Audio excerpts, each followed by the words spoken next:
ये है दिव्य प्रेम की अवस्था, जिसमें सारी प्रकृति प्रियतम के ही संपर्क से संयुक्त प्रतीत होती है। भगवान जब नहीं मिले तब गोपियां हार थक के बोली, बहन पूछने से तो कोई बताता है नहीं, अब तो हमको ही कुछ करना पड़ेगा। क्या? बोले उनकी लीलाओं का अनुसंधान करती है, अभिनय करती है। तो जैसे प्रभु ने लीलाएं करी हैं वैसे हम तो कर नहीं पाएंगे। हो सकता है हमें टोकने के लिए प्रकट हो जाए कि ये लीला ऐसे नहीं ऐसे की जाती है, किसी भी बहाने आएंगे तो सही। तब तो एक गोपी पूतना बन गई, दूसरी कृष्ण बन गई, तीसरी यशोदा बन गई, और पूतना वध की लीला का अनुकरण किया। कृष्ण लीला का प्रथम अभिनय गोपियों ने ही प्रारंभ किया रंगमंच पर, सारी लीलाएं करी। एक गोपी अपनी चूंदरी को आकाश में उड़ा के कहती है, मां भैष्टवात वर्षाभ्याम, तुम सबको इंद्र के कोप से डरने की आवश्यकता नहीं, देखो मैंने गोवर्धन धारण कर लिया। इत्युक्ते केन हस्तेन, आकाश में अंबर को तान करके गोवर्धन धारण की लीला का अनुकरण कर रहे। भगवान फिर भी नहीं आए। तब गोपियां बोली, बहन अब क्या करें? अचानक भगवान के पग चिन्ह वन में दृष्टिगोचर हुए। सखी देखो देखो, ये गोविंद के पग चिन्ह हैं, पहचान लिए, इसका मतलब इसी मार्ग से गए। सब चिन्हों को देखती हुई आगे बढ़ी। एक बोली, बहन यहाँ पर हमारे कन्हैया के चरण चिन्हों के साथ किसी गोपी का भी चिन्ह बना हुआ है, कोई उनके साथ में जरूर है, कौन हो सकती है? अरे यहाँ देखो, ये पुष्प टूटे हुए पड़े हैं, लगता है यहाँ पर पुष्पों से उसका श्रृंगार किया होगा। अनयाराधितो नूनम भगवान हरिश्वर। आखिर के वो गोपी है कौन? यहां पर ध्वनि निकलती है श्री राधा रानी की। क्या? अनया राधितो नूनम भगवान हरिश्वर। संपूर्ण भागवत में राधा नाम स्पष्ट रूप से एक बार भी सुखदेव जी ने नहीं लिया। क्यों? क्योंकि इष्ट देवी हैं सुखदेव बाबा की श्री राधा रानी, और राधा नाम के इतने रसिक हैं श्री सुखदेव जी महाराज कि बाबा के मुख से एक बार भी कहीं राधे नामोच्चारण हो जाए तो 6 महीने की अखंड समाधि लग जाती है। इसलिए परीक्षित को कथा सुनाते समय पूर्ण सावधान है सुखदेव जी, कहीं ऐसा ना हो कि राधे कहते ही हम समाधि में चले जाएं तो बेचारे 7 दिन का मेहमान ये परीक्षित अधूरा रह जाएगा, इसका कल्याण कैसे होगा। इसलिए पूरे सावधान और सजग होकर के रासलीला का वर्णन कर रहे हैं, और बिना राधा रानी के रासलीला हो नहीं सकती, इसलिए इतने सांकेतिक ढंग से वर्णन कर जाते हैं कि स्पष्टीकरण नहीं होने देते, समझने वाले ही समझ पावे। जो बहुत बहुमूल्य वस्तु होती है वो हम हर किसी को नहीं दिखाते। तिजोरी की चाबी, उसका रहस्य हर किसी को नहीं बताते। कोई जो बहुत अंतरंग लोग होते हैं उन्हीं को वो कीमती वस्तु दिखाई जाती है। उसी प्रकार से भागवत के जो परम रसिक हैं, अधिकारी हैं, उन्हीं को ये छुपा हुआ भागवत में राधा तत्व दृष्टिगोचर होता है, हर किसी को नहीं। अनयाराधितो नूनम भगवान हरिश्वर। राधिता वशीकृता अनया हरि। जिसने हरि को भी अपने वश में कर रखा हो वही गोपी उनके साथ है। तो हरि को वश में करने वाली गोपी कौन है? राधे तू बड़ भागिनी, कौन तपस्या कीन, तीन लोक तारन तरन, सो तेरे आधीन। श्री कृष्ण पर भी अपना अधिकार स्थापित करने वाली, देखो दुरो वह कुंज कुटीर में बैठो पलोटत राधिका पाया। तो अनया राधिता वशीकृता हरि ही, जिसने हरि को भी अपने वश में कर लिया, ये वही गोपी उनके साथ में गई है। इमान्यधिक मग्नानी पदानी बहतो बधूम, बधूम शब्द के द्वारा भी संकेत दिया, ये वही बधू है कृष्ण की। ओहो, यहां पर तो कन्हैया के चरण कुछ गड़े हुए मालूम पड़ते हैं, लगता है उसे कंधे पर बैठाया होगा। इस प्रकार से चिन्हों का अनुसंधान करती जा रही थी गोपियां के। उधर राधा रानी के मन में अब तक तो था मान अब उन्हें भी आया अभिमान, मैं ही सर्वश्रेष्ठ हूं। चलते चलते बोली, प्रभु अब मेरे से चला नहीं जाता, मैं बहुत थक गई, अब आप ही कुछ व्यवस्था कीजिए। न पारे हम चलितुम नयमाम यत्र ते मनः। भगवान बोले, ज्यादा थक गई हो, स्कंध आरुह्यताम, हमारे कंधे पर ही बैठ जाओ। राधा रानी राजी हो गई और कंधे पर बैठने के लिए ज्यों ही कदम उठाया कि कन्हैया वहां से भी अंतर्धान हो गए। सा बधू अन्वतप्यत। अब देखो, पुनः बधू शब्द का संकेत है, राधा नाम नहीं लेते। सा बधू, वह बधू, वह कृष्ण प्रिया भी मूर्छित होकर के गिर पड़ी और भगवान के विरह में देह का भान भूल गई। उधर से अनुसंधान करती हुई गोपियां आ रही थीं, जो राधा रानी की स्थिति को देखा, तुरंत सबने मिलकर रासेश्वरी को संभाला और अपने जीवन में आए हुए अभिमान के दोष को समझ लिया। अब क्या करें? अंत में सबने निर्णय लिया, बहन हमने ऐसा सुना है कि भगवान गीत से बहुत जल्दी प्रसन्न होते हैं, उन्हें गीत संगीत बहुत प्रिय है, इसलिए काम करती हैं। और तो उपाय सब करके देख चुकी, अब एक अंतिम यही उपाय और है, इसलिए चलो बहन यमुना तट पर मिलकर के सब गोविंद का गीत गाएंगी। हमें विश्वास है उस गीत को सुन के गोविंद अवश्य आएंगे। और ऐसा कह करके सब गोपियों ने पुनः पुलिनमागत्य यमुना के तट पर पुनः एकत्रित होकर के गीत गाया। इसी को कहते हैं गोपी गीत। गोपियों के 5 गीत, वेणु गीत, गोपी गीत, युगल गीत, भ्रमर गीत, प्रणय गीत। तो वेणु गीत आपने कल सुना, वेणु की विशेषता। अब गोपियों ने ये जो गीत गाया है, ये गोपी गीत है, इसका पाठ करने से गोविंद दर्शन देने अवश्य प्रकट होते हैं, ऐसा भक्तों का आत्मविश्वास है, अनुभव है। इसलिए आइए इस गीत को बड़े ध्यान से आप श्रवण करें और थोड़ा भी संस्कृत का संस्कार हो तो इस गीत का नित्य पाठ करने का अभ्यास भी करें। ये भागवत का प्राण कहा जाता है, सर्वस्व है। गोविंद की कृपा इस गीत को सुनकर के अवश्य प्रकट होती है, इसलिए बड़े प्रेम से श्रवण करें। जयति तेधिकं जन्मना व्रज श्रयत इंदिरा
18 श्लोकों में कनक मंजरी छंद के द्वारा यह दिव्य गोपियों ने गीत गाया है। इसमें गोपियों के 18 यूथ हैं। हजारों गोपियों के मुख्य 18 यूथ हैं, इसलिए एक एक यूथ से एक एक श्लोक गोपियों ने मिल के गाया है। गोपियां कहती हैं, हे प्रभु ते जन्मना ब्रजः वैकुंठात् अधिकम जयति। आपका जब से इस ब्रज में अवतार हुआ है तब से इस ब्रज की महिमा वैकुंठ से भी अधिक हो। इंद्रा अत्र सस्वत श्रयते। इंद्रा नाम लक्ष्मी जी का। इंदति ऐश्वर्यम सा इंद्रा। ऐश्वर्य की महादेवी अधिष्ठात्री शक्ति भगवती लक्ष्मी भी जो कहीं एक जगह टिकती नहीं, चंचला हैं, वो ब्रज की रज में लिपट रही हैं, ब्रज से बाहर जाना नहीं चाहती। वो चंचला चपला ब्रज में अचला बनी बैठी है। हे दयित दृश्यताम, हे दयालु अब तो दर्शन दो। अरे दीक्षु तावका, देखो देखो हम सब तुम्हारी हैं। अरे संत ये कहते एक बार जो तुम्हारा हो जाए उसका भटकना समाप्त हो जाता है, और आज अपनी आंखों से देखो हम तुम्हारी होके भी भटक रही हैं। दीक्षु तावका, आप हमारे प्राण धन सर्वस्व हो, आपके बिना कैसे जीवित रह सकते हैं, इसलिए तो हम विचिन्नवते अपने प्राण के आधार को ढूंढ रही हैं। प्रभु मारना केवल अस्त्र शस्त्रों से ही नहीं होता। आपने प्रेम की आकांक्षा प्रकट करके और हमारा जिस ढंग से परित्याग किया है, क्या ये मारना नहीं? और हमें यदि ऐसे ही मारना था तो फिर बचाया क्यों? इतने असुरों ने जब हमें मारने का प्रयास किया तो उन असुरों को मार के बचा लिया। असुरों ने नहीं, सुरों ने भी मारने की कोशिश करी। देवराज इंद्र ने पानी बरसा करके, अग्नि ने जला करके, तो सुरासुरों से तो रक्षा करी बार बार, और आज अपने विरहासुर में ही हमें मार देना चाहते हो। तुम्हारी निष्ठुरता को देख करके लगता है यशोदा नंदन नहीं हो सकते आप। करुणामयी, दयामयी, कृपामयी यशोदा का तुम जैसा निष्ठुर बेटा कैसे हो सकता है? सुना तो यह है कि आप सर्वांतर्यामी हो। यदि अंतर्यामी होते तो क्या सचमुच हमारे भीतर के पीड़ा कष्ट को न देख रहे होते? सुना यह भी है कि तुम भक्तों को तारने के लिए, दुष्टों को मारने के लिए प्रार्थना ब्रह्मा जी की सुन करके प्रकट भय हो। विखन सार्थ तो विश्वगुप्त है। विखन नाम है ब्रह्मा जी का। विशेषेण खनति वेदार्थम इति विखना ब्रह्मा। वेद के मर्म को जानने वाले ब्रह्मा जी की प्रार्थना पर आप प्रकट भय। परंतु भक्तों को तारने प्रकट भयो तो क्या हम आपकी भक्त नहीं हैं? फिर हमें इस संकट से क्यों नहीं उबारते? एक संत बड़ा सुंदर अर्थ करते हैं कि गोपियां भगवान पर व्यंग कर रही हैं। कृष्ण नंदनो भवान, आप महान नंदन हो। नंदन का मतलब बनारस में कचौड़ी गली है, वहां पर एक सेठ जी रहते थे, उनका नाम था श्रीमान नंदन सेठ। थे बहुत कृपण महालोभी। उनके यहाँ पंडित जी पूजा पाठ करने आया करते थे। पंडित जी की बेटी का विवाह निकट आया तो पंडित जी ने एक दिन कहा, सेठ जी बेटी के विवाह में थोड़ा सा आपसे सहयोग पाना चाहता हूं। सेठ जी बोले, हाँ हाँ अवश्य, कल आइएगा। पंडित जी कल आएंगे? हाँ सेठ जी, तो क्या विचार किया? अरे पंडित जी आज हम बहुत बिजी हैं, आप कल आइएगा। अब मना तो किया नहीं, पर नित्य जब भी आते कल आइएगा। महीना 2 महीने हो गए। पंडित जी विद्वान थे, हाथ जोड़ के बोले, सेठ जी अब रहने दीजिए, अब नहीं आएंगे। क्यों? बोले हमने समझ लिया जब आपका नाम ही है नंदन तो दोगे कैसे? क्या मतलब? पंडित जी ने अर्थ निकाला, व्याख्या करी कि सेठ जी आपके नाम में ही 3-3 नकार बैठे। आदौ नकारः, परतो नकारः, मध्ये नकारेण हतो दकारः, इत्थं नकारत्रय संयुतस्य का दान शक्ति खलु नंदनस्य। आपके नाम में आदि में न, अंत में न, बीच में दान का एक दकार था, पर न उस पर भी चढ़ बैठा। जहां दान के एक दकार पर चारों तरफ से 3-3 नकार घेर के खड़े हों तो का दान शक्ति, उस दान के दकार में कहां से शक्ति आएगी? बेचारा 3 नकार के बीच फंसा। मानो गोपियों ने भी कहा, नंदनो भवा, कन्हैया तुम भी बड़े नंदन हो, माने कृपण हो, क्योंकि कोई रुपया पैसा तो आपसे मांग नहीं रही, जमीन जायदाद हमें चाहिए नहीं, केवल रूप दर्शन की कामना है, उस पर भी तुम इतना प्रलोभन कर रहे हो।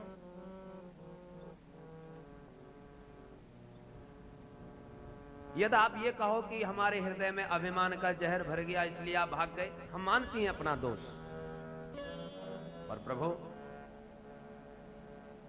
यदि हमें सुंदरता का ही अभिमान आ गया तो आपको भागने की क्या आवश्यकता थी? इसका तो सीधा सा एक ही उपाय था कि तनिक मुस्कुरा के हमारी ओर निहार दिया होता। आपकी मंद मुस्कान के अवलोकन से कौन संसार में ऐसी स्त्री है जो अपनी सुंदरता का अभिमान बचा के रखता है? निज जनस्मय ध्वंसन स्मित, आपके एक तनिक स्मय मात्र से, मुस्कुराहट मात्र से हमारा सारा अभिमान गल जाता, उसमें भागे क्यों? और फिर भी आपको लगता है कि हमारे हृदय में बहुत ज्यादा अभिमान का जहर भरा है, तो प्रभु आपके चरणों में विश्व वमन कराने की अलौकिक शक्ति है। ये हमने अपने नेत्रों से देखा। कब? फणि फणार्पितम ते पदाम्बुजम रेणुकुचे सुना काली की फनाली पर जब आपके स्त्री चरणों ने तातथैया करके नृत्य किया तो उस विषधर का सारा विश्व वमन करा दिया। जो चरण उस विषधर का विश्व वमन करा सकते हैं, वो चरण क्या हमारे हृदय के अभिमान का विष दूर नहीं कर सकते? इसलिए प्रभु वही दिव्य पादारविंद हमारे हृदय पर रखें और हमारा भी ये काम रूपी काली नांग जो अंतः में बैठा है, कृण कुचे सुनः कृंद हृच्छयम, हृच्छय नाम है कामदेव का, हृदय शेतेति हृच्छयः, जो सबके भीतर घुसा बैठा हुआ है, सोता रहता है, उस काम रूपी काली नांग को प्रभु आपके श्री चरणों से ही मार के भगाया जा सकता है। ऐसे पावन चरणारविंद हमारे हृदय में स्थापित करें। प्रणत देहि नाम पापकर्षणम, आपके श्री चरण प्रणत जनों के सारे पापों को खींच लेने वाले हैं। हरति जीवानाम पापम इति हरि, हमारे हृदय के पाप को भी आपके चरणों से ही दूर किया जा सकता है। भगवान ने मानो प्रश्न किया, गोपियों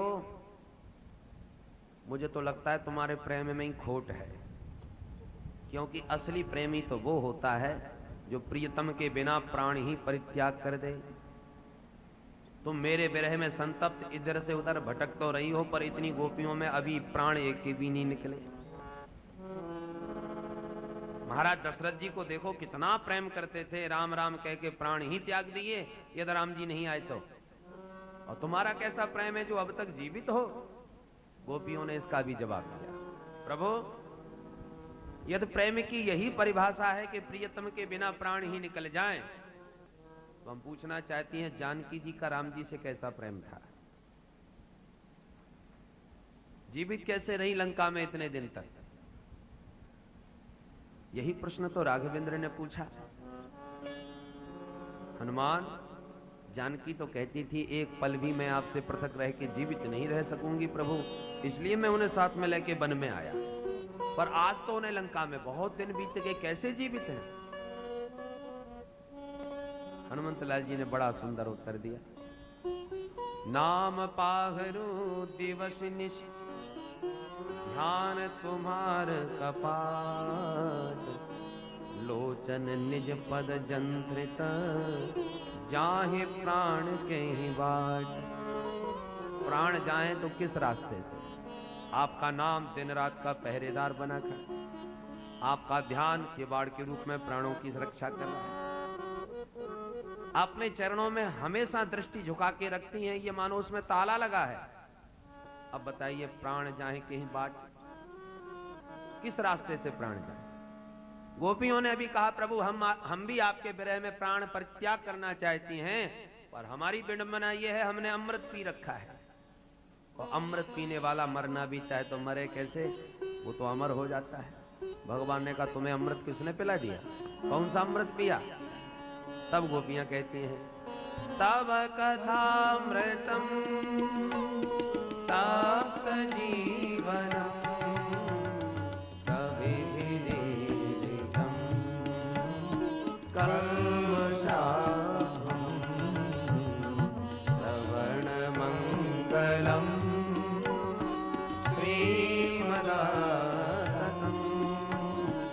ओमित्रहंति ते भूरिदा जना। प्रभु तव कथामृतम, हमने आपका कथामृत पान किया है, और आपका कथामृत स्वर्ग के सुधामृत से भी श्रेष्ठ है। क्या विशेषता है? तप्त जीवनम, तप्तानाम जीवनम।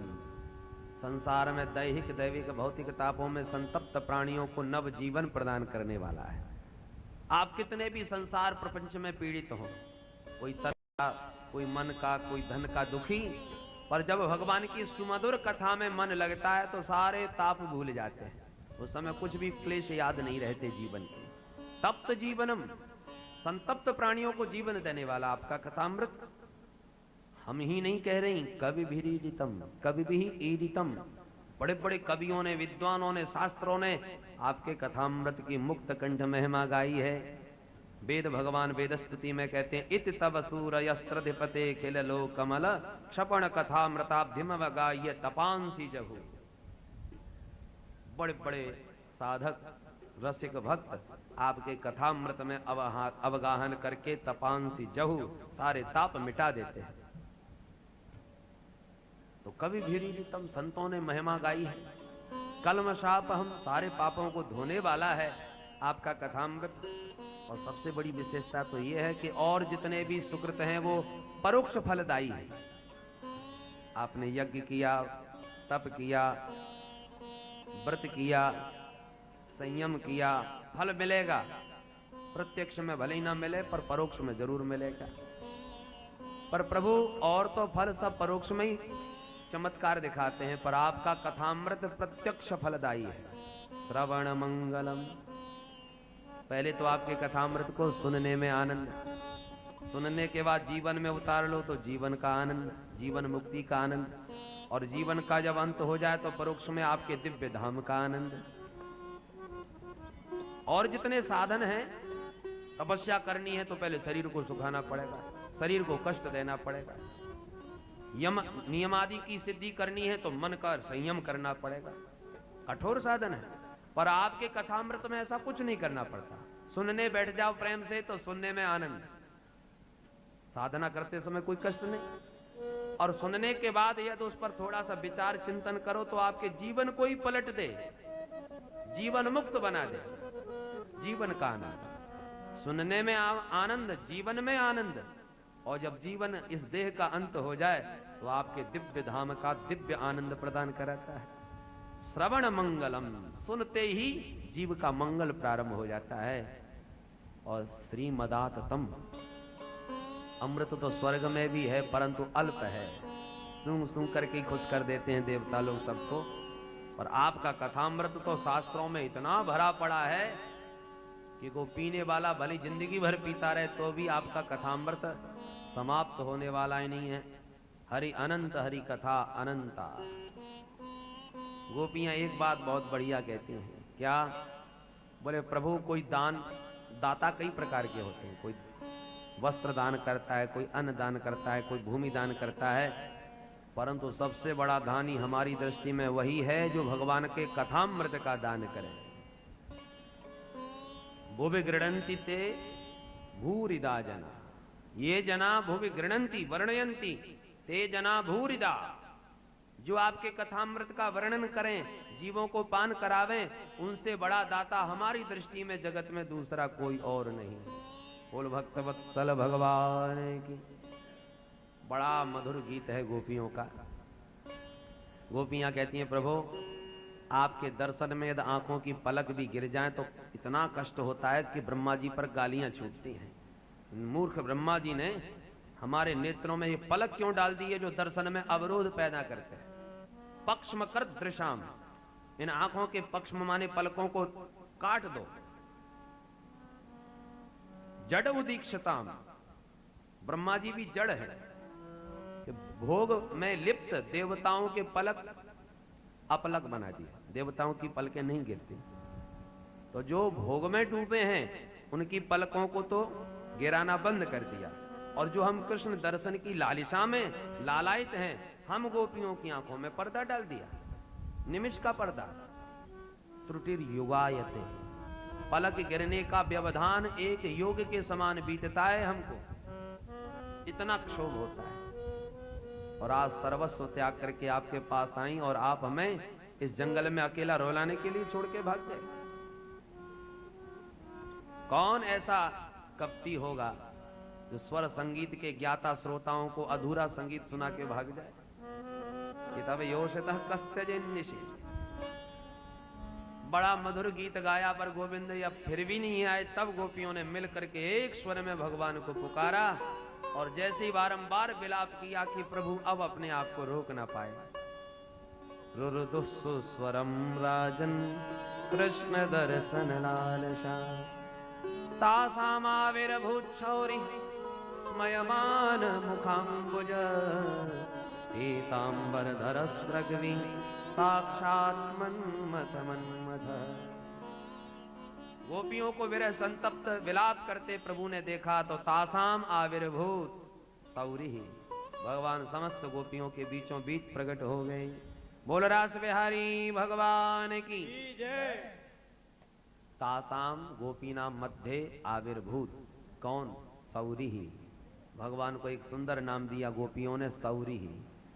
सौरी मतलब सूरसेन के वंश में जन्म लिया है भगवान ने, इसलिए सौरी।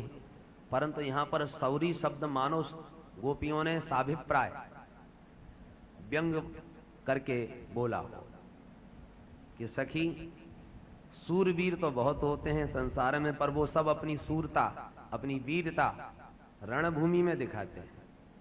पर ये सूरमा ऐसे हैं जो हम अबलाओं पर गोपियों पर प्रेम प्रसंग में सूरता का प्रदर्शन कर रहे हैं, हमको रुला करके प्रसन्न हो रहे हैं अपनी सूरता पर। तासाम आविर्भूत सौरी ही, ये सूरसेन वंशज अपनी सूरता पर प्रसन्न होकर अब प्रकट भय हैं। आज गोपियों को भगवान का दिव्य सौंदर्य ऐसा प्रतीत होता है मानो साक्षात मनमथ के मन को भी मथ डालेगा। मनमथ नाम कामदेव का, सबके मन को मथने वाला। परंतु आज मनमथ के मन को भी मथने वाला दिव्य सौंदर्य प्रभु ने प्रकट किया, नाम हो गया मदन मोहन। मदन को भी जो मोहित कर दे वो मदन मोहन, अथवा मद न मोह न, जिसमें न मद है न मोह है उसका नाम मदन मोहन।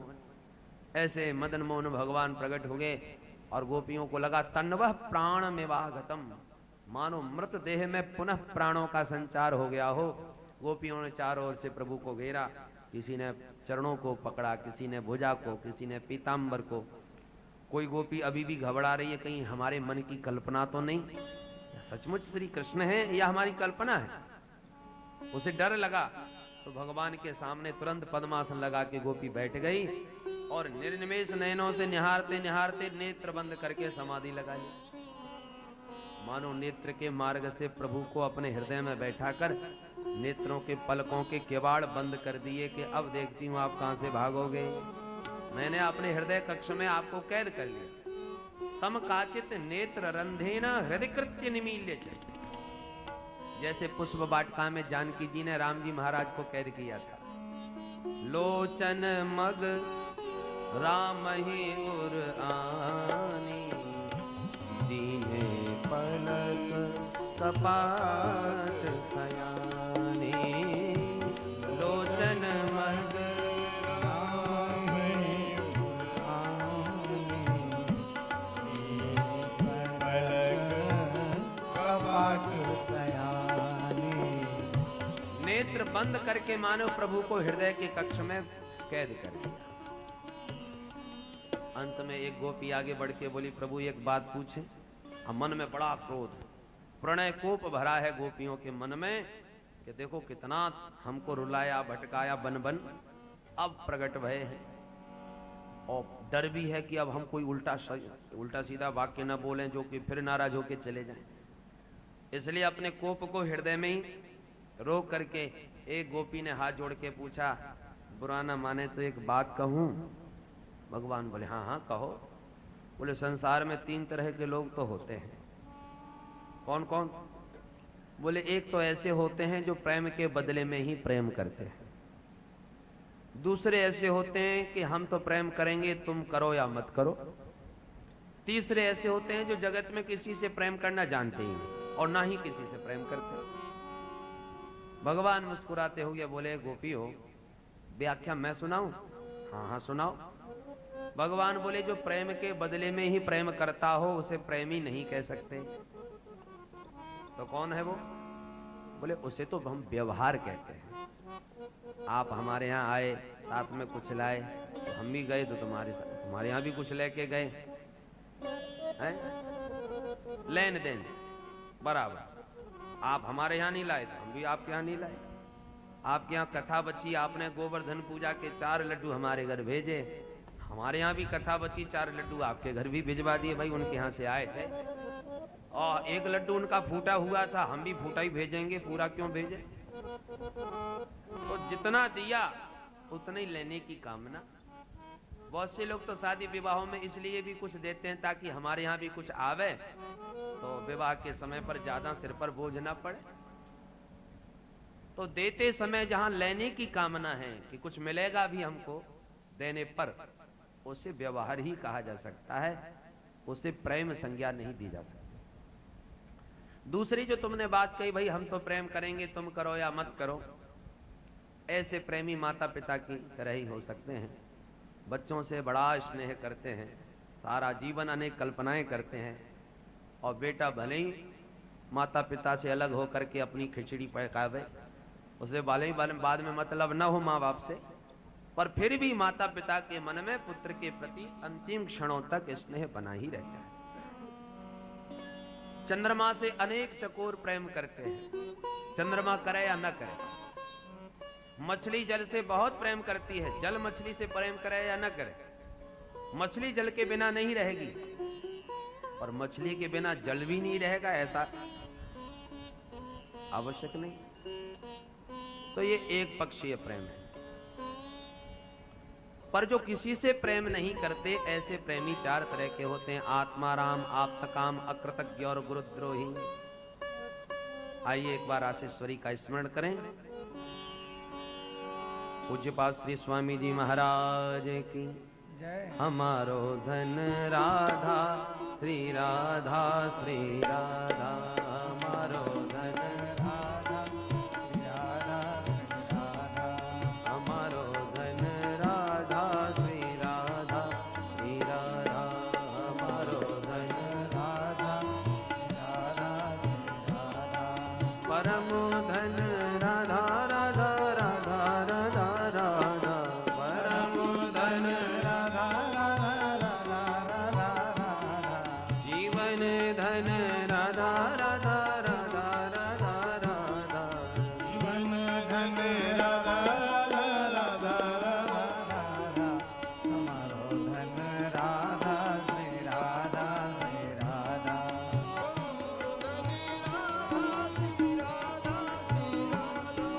हमारो धन राधा राधा राधा राधा राधा,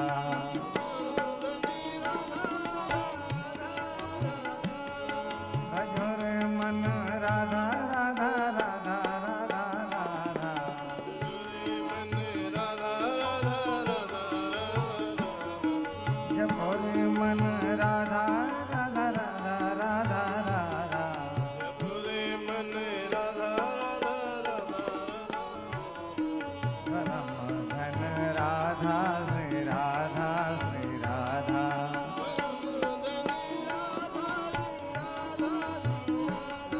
परम धन राधा राधा राधा राधा राधा,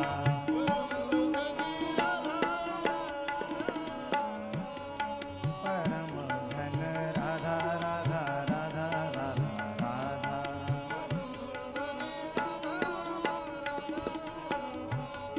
जीवन धन राधा राधा राधा राधा राधा, जीवन धन राधा राधा राधा राधा राधा, परम धन राधा राधा राधा राधा राधा, परम धन राधा राधा राधा राधा, राधे हमारो धन राधा श्री राधा श्री राधा, हमारो धन राधा श्री राधा राधा श्री राधा श्री राधा श्री राधा राधा श्री राधा श्री राधा श्री राधा श्री राधा, बोल राधा रानी की जय, रासेश्वर भगवान की जय, जय जय श्री राधे। भगवान कहते हैं जो किसी से प्रेम नहीं करते ऐसे महापुरुष चार तरह के होते हैं, दो उत्तम और दो अधम, आत्माराम, आप्तकाम, अकृतज्ञ और गुरुद्रोही। आत्माराम तो अपने शरीर से ही प्रेम न करें तो हम और आपसे क्या स्नेह करेंगे। आप्तकाम अनासक्त भाव से संसार में रहते हैं, प्रेम केवल प्रभु से ही करते हैं, व्यवहार भले ही संसार में करें, परंतु ये दो तो उत्तम कोटि के हैं। तीसरे होते हैं अकृतज्ञ अर्थात कृतघ्न।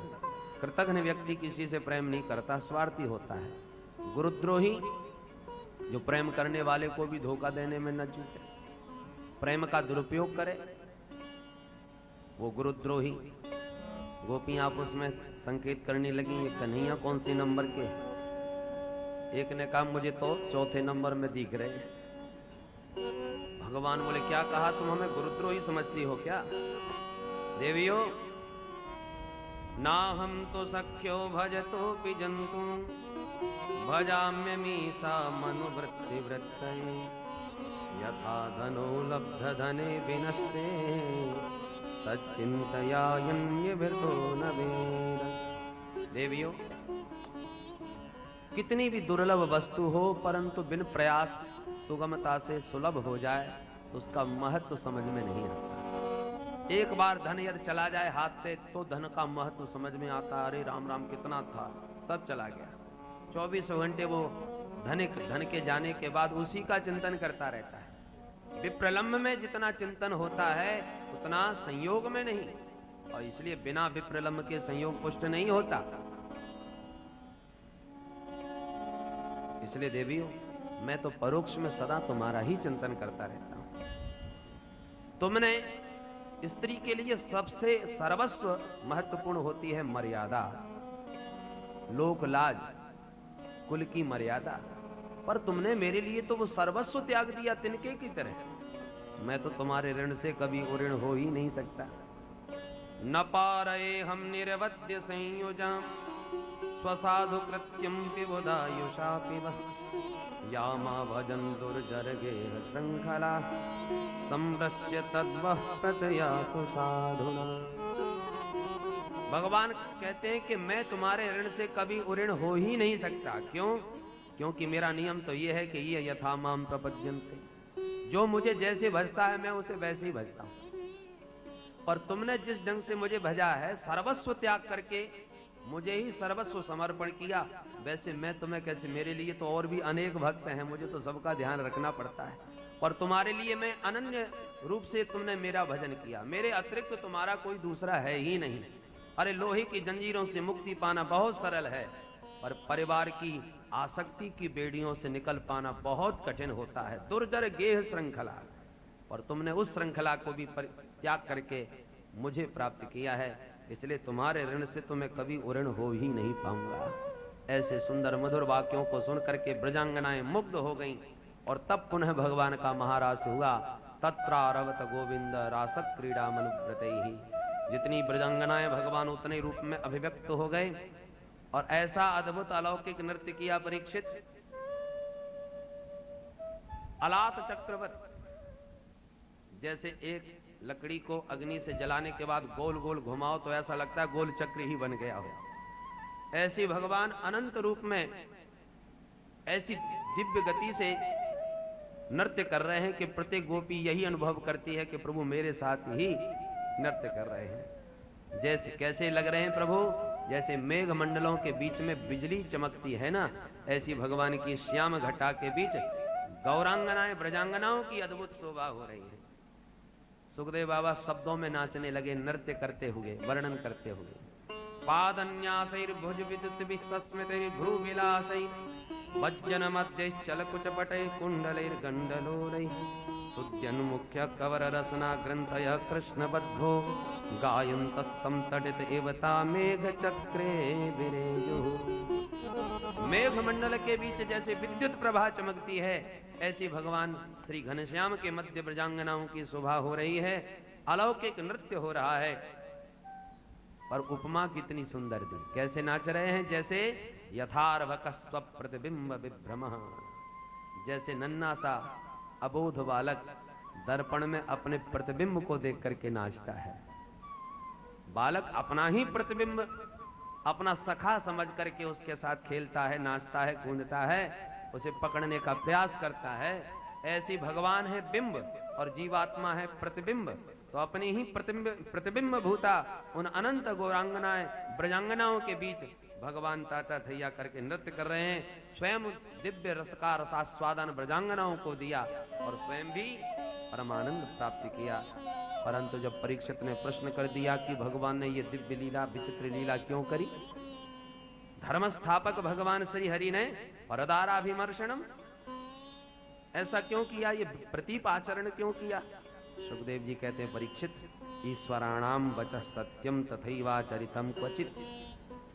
भगवान श्री कृष्ण की लीलाएं चिंतनीय हैं, मननीय हैं, अनुकरण करना है तो राम जी महाराज की लीलाओं का करो, और भगवान श्री कृष्ण की भी लीलाओं का अनुकरण करना है तो द्वारका की लीलाओं का करो। जहाँ देखिए ब्राह्म मुहूर्त में जाग करके संध्या वंदन अग्निहोत्र आदि जो कर्म करते हैं वो भगवान की दिव्य तथैवाचरितम क्वचित, इन लीलाओं का आचरण करना चाहिए। ये लीलाएं तो भगवान की भक्तों को सुख प्रदान करने वाली चिंतनीय लीलाएं। और फिर वग्ने सर्वभुजो यथा, अग्नि सब कुछ भस्म कर जाती है, ये उसकी सामर्थ्य है पचाने की, हर किसी में तो सामर्थ्य नहीं होती। भोले बाबा ने विष पान कर लिया तो सुनने वाला सोचे हम भी विष पिएंगे, भोले बाबा ने क्यों पिया? अरे उनकी सामर्थ्य थी, पी गए, पचा गए, कुछ नहीं हुआ, हम तो चाख भी लेंगे तो एक क्षण में ही नहीं लगेंगे। यथा रुद्रोपजितम विषम, वो उनकी सामर्थ्य है। इसलिए भगवान की इस अद्भुत लीला का जो भी श्रवण करेगा, वर्णन करेगा, उसे पराभक्ति प्राप्त होगी और हृदय रोग समाप्त हो जाएगा। गोपियां जब ब्रह्मरात्रि पर्यंत क्रीड़ा करके लौटी तो नासूयन खलु कृष्णाय मोहितास्तस्य माया, किसी भी गोप ने असूया भाव मन में नहीं लाया, क्योंकि सब अपनी गोपियों को अपने पास ही अनुभव कर रहे थे। ऐसी भगवान की अद्भुत अलौकिक लीला हुई। विक्रीडितम व्रजवधूभिरिदं च विष्णो श्रद्धान्वितोऽनुशृणुयादथ वर्णयेद्य भक्तिं परां भगवति प्रतिलभ्य कामं हृदरोगमास्वपहिनोत्य चिरेण धीरः। हृदय का रोग जो काम है वो आशु अपन होती शीघ्र ही समाप्त हो जाता है। श्रीधर स्वामी पाद तो मंगलाचरण में संकेत करते हैं कि ब्रह्मादिक देवताओं पर विजय प्राकर के कंदर्प को बड़ा दर्प हो गया था, तो कंदर्प के दर्प का दमन करने के लिए ही दीनबंधु ने यह दिव्य लीला की है और कामदेव का अभिमान तोड़ा है। ब्रह्मादि जय संरूढ़ दर्प कंदर्प दर्पः जयति श्रीपतिर गोपी रास मंडल मंडनः। भगवान का तो अवतार ही अभिमानियों का अभिमान तोड़ने के लिए ही हुआ है। इसलिए जो कामदेव को अभिमान हो रहा था, आज भगवान ने इस दिव्य महारास लीला से कामदेव के अभिमान को भी तोड़ दिया और अपने योगेश्वरेश्वर रूप का परिचय दिया, जो अनंत ब्रज सुंदरियों के बीच में नृत्य करते हुए भी आत्मन्यवरुद्ध सौरतः पूर्णतः अपने स्वरूप में स्थित हैं। और रतिपतिम उत ऊर्ध्वम स्तंभयन, कामदेव को स्तंभित कर दिया। इसलिए कामदेव ने ही आज भगवान को अच्युत नाम दिया। नच्यवती स्वरूपात्, जो अपने स्वरूप से तनिक भी विचलित न होवें, सर्वदा अपने स्वरूप में निजानंद में स्थित रहें, वो भगवान अच्युत हैं। बोल अच्युत भगवान की। इस प्रकार से भगवान की मनोहर रासलीला का वर्णन। सुखदेव जी कहते हैं, परीक्षित, एक दिन भगवान समस्त गोपी ग्वालों के साथ अंबिका वन में गए। सरस्वती स्नान करने के बाद अंबिका देवी का पूजन किया, रात्रि जागरण किया और नंद बाबा एकांत वृक्ष के नीचे जाके विश्राम करने लगे। इतने में एक अजगर ने बाबा का पैर पकड़ लिया और खींचना प्रारंभ किया तो नंद बाबा चिल्लाए, सर्पो माम ग्रसते ताता प्रपन्नम परिमोचय, कन्हैया मेरी रक्षा करे या नाग से। भगवान ने आके जैसी पाद प्रहार किया, सर्प का शरीर छूट गया, महापुरुष प्रकट हो गया। भगवान बोले, को भगवान आपका परिचय?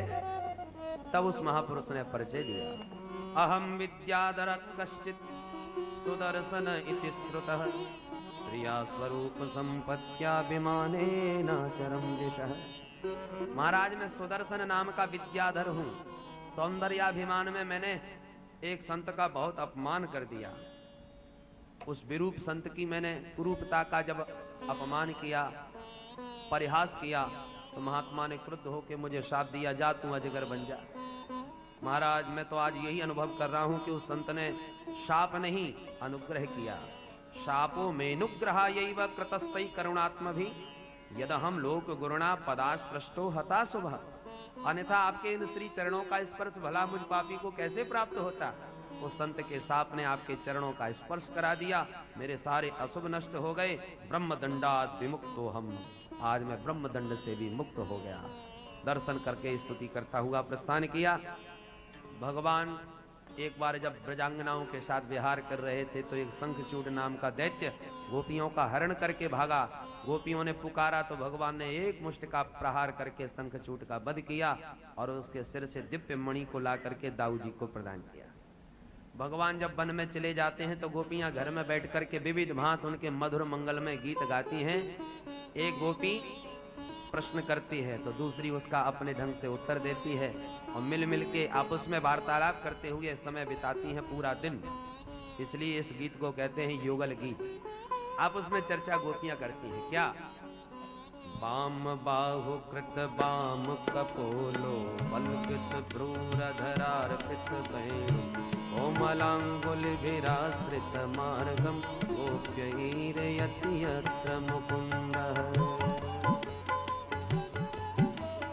व्योमयान वनिता सह सिद्धै विस्मतास्तदुपधार्य सलज्जा काम मार्गण समर्पित चित्ता कस्मलं ययुरपस्मृतनिभ्यः।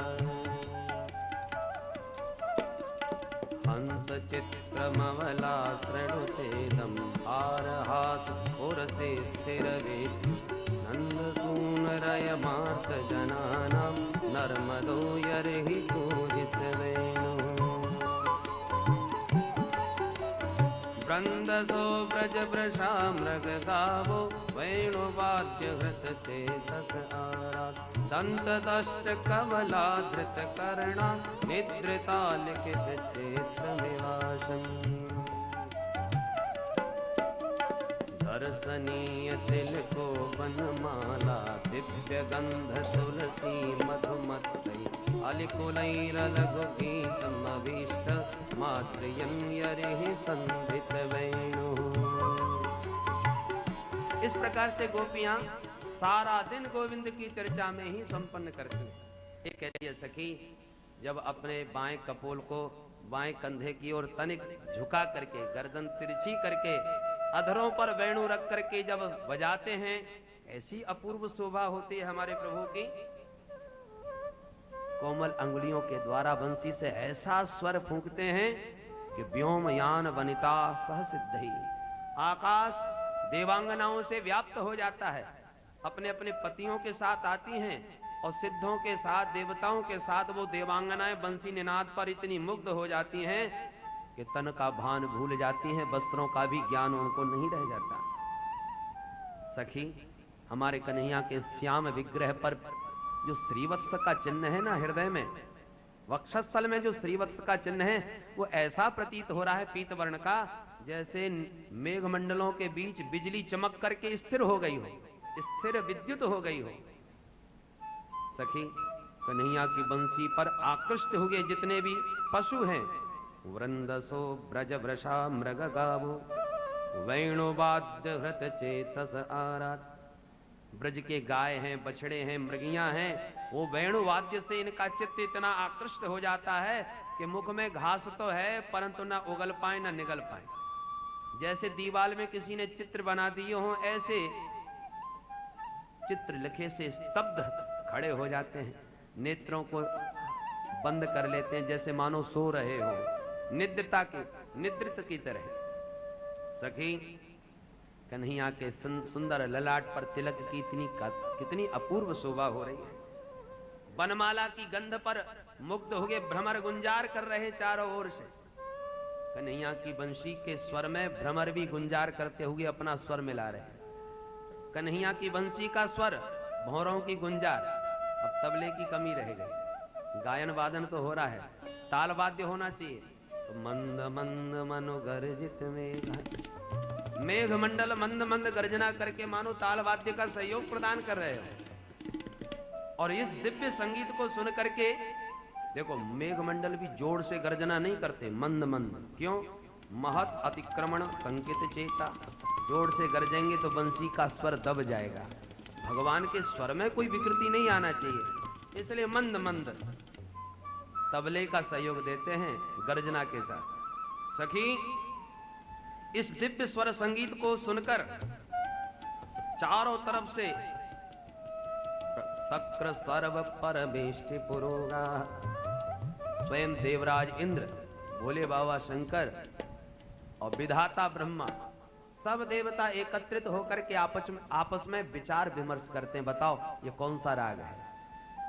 परंतु लाख प्रयास करके भी कन्हैया के स्वर संगीत के रहस्य को नहीं जान पाते। कस्मलम ययुर अनिश्चित तत्वाः, अनिश्चित तत्वाः। सखी, इतना दिव्य गूढ़ संगीत कन्हैया ने सीखा कहां से? किस संगीत विद्यालय में पढ़ने गए? ये कहती है कहीं पढ़ने नहीं गए, ऊर्धा निज शिक्षा। ये सारा स्वर संगीत का ज्ञान इनके भीतर ही भरा हुआ है, संपूर्ण ज्ञान इनके अंतः में विराजमान है। इस प्रकार से विविधि भांत गोपियां कन्हैया के वेणु का वैशिष्ट्य गाती हैं, भगवान की चर्चा में ही सारा दिन संपन्न करते हैं। एक दिन कंस के द्वारा भेजा हुआ अरिष्टासुर नाम का दानव बैल बन के आया, सबको डराता हुआ पैने सिंहों से मारने को उद्यत हुआ भगवान की ओर। तो भगवान ने दोनों सिंह पकड़ के उसका मुंह ऐसे मरोड़ दिया जैसे कोई गीले कपड़े को निचोड़ देता है। यथार्द्र अंबरम, गीले कपड़े की तरह उसका मुंह मरोड़ दिया। उसी क्षण प्राणांत हुआ। बोल वृंदावन बिहारी लाल की जय। अरिष्ट वध के बाद तुरंत नारद जी पहुंच गए मथुरा। कंस ने किया स्वागत, नारद जी बोले क्या बात है, कैसी मुंह लटकाए बैठे हो? कंस ने कहा गुरुदेव बड़े बड़े असुरों को भेज चुका हूं पर ब्रज से कोई लौट के ही नहीं आता। ये कृष्ण बलराम सबको मारते जा रहे हैं। नारद जी बोले मैं बताऊं वो दोनों कौन हैं? कौन है महाराज? बोले कोई और नहीं, वो देवकी के ही 8वें पुत्र हैं कृष्ण और रोहिणी नंदन है बलराम। जिस कन्या को तुमने देवकी की 8वीं संतान समझ के मारा था वो तो यशोदा की बेटी थी। और वसुदेव जी चुपचाप अपने बेटा को यशोदा के यहाँ छोड़े आए, तुम खर्राटे बजाए सोते रहे। जो ये सुना महाराज क्रुद्ध हो गया। निशात मसीमादत्त वसुदेव जिघांसया, तुरंत खड्ग लेके वसुदेव जी को मारने को चल पड़ा कंस। नारद जी ने हाथ पकड़ा, सुनो सुनो, ये जोश से नहीं होश से काम लो। तुम्हें मारने वाला वसुदेव नहीं वासुदेव है। वसुदेव को मार के क्या मिलेगा? वासुदेव भग जाएगा। अच्छा तो क्या करूं? बोले जैसे तुम असुरों को भेजते गए दोनों भैया मारते गए, अब तुम दोनों भैयाओं को यहां बुला लो, तुम सब मिलके उन दोनों को मार देना। कंस ने कहा वाह गुरुदेव क्या बढ़िया आपने योजना बताई, अब तो बस आशीर्वाद दीजिए आपका यही आशीर्वाद पूरा हो, ऐसी कृपा कीजिए। नारद जी बोले हमारी तो शुभकामनाएं हमेशा तुम्हारे साथ है। यों कह के नारद जी चल पड़े। अब कंस ने आपातकालीन मीटिंग बुलाई, तुरंत असुरों से कहा भाई अब हमें सारा रहस्य पता चल गया है। देवकी का 8वां लाल वही मेरा काल कृष्ण के रूप में ब्रज में बैठा है। एक केसी नाम का दैत्य बोला महाराज इसके लिए इतना सब षड्यंत्र करने की क्या आवश्यकता, एक मौका मुझे भी दीजिए। ठीक है जाइए। केसी चला और इधर कंस ने तुरंत अक्रूर जी को दरबार में बुलवाया। अक्रूर जी घबराए, हे भगवान दुष्ट ने क्यों बुलवाया है हमको? डरते डरते गए, परंतु जब कंस ने देखा तो खड़े होकर के सिंहासन से स्वागत किया, हाथ में हाथ मिला करके बड़े आदर के साथ आसन दिया। ग्रहीत्वा पाणिना पाणिम, अक्रूर जी के मन में और भय हो गया। हाथ जोड़ के कहता है अरे मित्र भोवो दान पते मह्यम क्रियताम मैत्र माद्रतः। मित्र आज तो मैं अपने मित्र की मित्रता निभानी है। भाई मुझे तो चारों तरफ आपके अलावा अपना कोई दूसरा है ऐसी दिख ही नहीं रहा। तुम भले ही हमसे बात न करो न मिलो पर तुम्हारे बिना मुझसे नहीं रहा जाता। अक्रूर जी मन में घबराए, आज तक ढंग से तो कभी इसने बात नहीं करी हमसे, आज कितनी मित्रता के पुल बांध रहा है और कितनी विनम्रता दिखा रहा है। नवन नीच की अति दुखदाई। दुष्ट व्यक्ति की विनम्रता भी खतरनाक होती है। बिल्ली ज्यादा झुक जाए तो समझ लो घात पर है। महाराज अक्रूर सावधान हो गए, हाथ जोड़ के बोले महाराज मैं तो आपका दास हूं, आज्ञा दीजिए। आपने कैसे याद किया? तब पूरा षड्यंत्र सुनाया कि मैंने कृष्ण बलराम को मारने की ऐसी योजना बनाई है, तुम तो बस मेरा रथ लेके जाओ, उनको यहाँ ले आओ, बाकी कैसे क्या करना है वो मैं सब कर लूंगा। अब अक्रूर जी सब समझ गए, मुस्कुरा के जाते जाते एक व्यंग कर ही दिया, महाराज हर व्यक्ति बहुत लंबे चौड़े मनसूबे बांधता है, ऐसा करूंगा फिर वैसा करूंगा, अब कितने कार्य पूरे होंगे वो तो दैवाधीन है, समय बताएगा कि तुम क्या करोगे। सोच चाहे जितने लो, सोचने में तो स्वतंत्र हो। मनोरथान करोत्युच्चै जनो दैव हतानपि युज्यते हर्ष शोकाभ्याम तथाप्याज्ञाम करोमि ते। मैं तो आपका दास हूं, आज्ञा का पालन तो पूरा करूंगा, पर कहे देता हूं मनोरथ आपके बहुत ऊंचे हैं, पूरे कितने होंगे ये तो परसों का दिन बताएगा। यों कह के रथ लेकर के अक्रूर जी अपने रात्रि घर विश्राम किए। उधर केसी पहुंच गया वृंदावन। खुरों से धरती को खोदता हुआ, हिनहिनाता हुआ, सबको डराता हुआ, भगवान को जब देखा तो मुंह फाड़ के खाने के लिए दौड़ा तो भगवान ने मुष्ट का बांध के पूरा हाथ ही उसके मुंह में डाल दिया और 2 मुक्के मारे तो गोविंदाय नमो नमः। केसी का भी अंत कर दिया। केसी का अंत हुआ और नारद बाबा पहुंच गए। प्रभो मैं तो आपकी अनेक लीलाओं को देखने के लिए लालायित हो रहा हूं। कब आप मथुरा में जाके कंस को मारें, दुष्टों का संहार करें और फिर आपके अनेक विवाह होंगे, द्वारका में आपकी दिव्य लीलाएं होंगी। जो भगवान की लीलाएं होने वाली हैं वो नारद जी महाराज सब सुना दिए। बोले उन सब लीलाओं को देखने के लिए मेरा मन लालायित है। महाराज पृथ्वी पर बहुत भार है, अब ऐसे काम नहीं चलेगा। मैंने ऐसी योजना बनाई है कि कोई ना कोई आएगा सो चले जाइए और सबको मथुरा में जाकर के समाप्त कीजिए। प्रणाम दंडवत करते नारद जी चले गए और इधर अक्रूर जी प्रातः काल होते अब मथुरा से वृंदावन की ओर यात्रा की। अक्रूरोऽपि च तां रात्रिं मधुपुर्यां महामतिः उषित्वा रथमास्थाय प्रययौ नन्दगोकुलम्। प्रातः काल होते जैसे अक्रूर जी चले कि रथ तो वृंदावन पहुंच नहीं पाया कि रथ में बैठे बैठे अक्रूर जी मन के रथ पर बैठ के वृंदावन पहुंच गए। मनोरथ पूर्वक कल्पनाओं में खो गए। किम मया चरितम भद्रम किम तप्तम परमं तपः किम बाथाप्यर्हते दत्तम यद्रक्ष्याम्यद्य केशवम्। अद्य अहम केशवम द्रक्ष्यामि। आज मैं गोविंद का दर्शन करूंगा। न जाने मैंने कौन सा शुभ कर्म किया है, कौन सी तपस्या की है जो आज मेरा मनोरथ पूर्ण होगा। जो दर्शन बड़े बड़े महापुरुषों को कठिन है वो दिव्य दर्शन मुझे प्राप्त होंगे। उनके दर्शन करते ही मेरे सारे अमंगल नष्ट हो जाएंगे। बड़े बड़े योगी जिन चरणों का ध्यान करते हैं उन चरण कमलों का मैं दर्शन करूंगा, स्पर्श करूंगा। भाई कंस मेरे लिए तो बहुत अच्छा है जो घर से बुला करके गोविंद के पास भेज दिया। कंसो वताद्या कृतमेत्यनुग्रहम। ये कंस के अनुग्रह से ही तो गोविंद के पास जा रहा हूं। क्या सचमुच मुझे प्रभु का दर्शन होगा? द्रक्ष्यामि नूनं सुकपोलनाशिकं स्मितावलोकारुणकञ्जलोचनं मुखं मुकुन्दस्य गुडालकावृतं प्रदक्षिणं मे प्रचरन्ति वै मृगाः। अरे मैं निश्चित रूप से उनके श्रीमुख का दर्शन करूंगा, मंद हास्य युक्त मुखमंडल का दर्शन करूंगा, सुंदर कमल जैसे नेत्रों का दर्शन करूंगा, अलकावृतियों से केश की अलकों से अलंकृत उनके मुख कमल का दर्शन करूंगा। क्योंकि मुझे शुभ शकुन हो रहा है। मेरे दाहिनी ओर से देखो मृगों का झुंड जा रहा है। इस प्रकार से शुभ शकुन हो रहे हैं। अक्रूर जी महाराज बढ़ रहे हैं। फिर कभी कभी मन घबरा जाता है, कंस का भेजा हुआ दूध समझ के कहीं मेरी अवहेलना न कर दे। अरे नहीं, ऐसा हो ही नहीं सकता। अरे भगवान तो समदर्शी हैं, उनके लिए कौन पराया कौन अपना।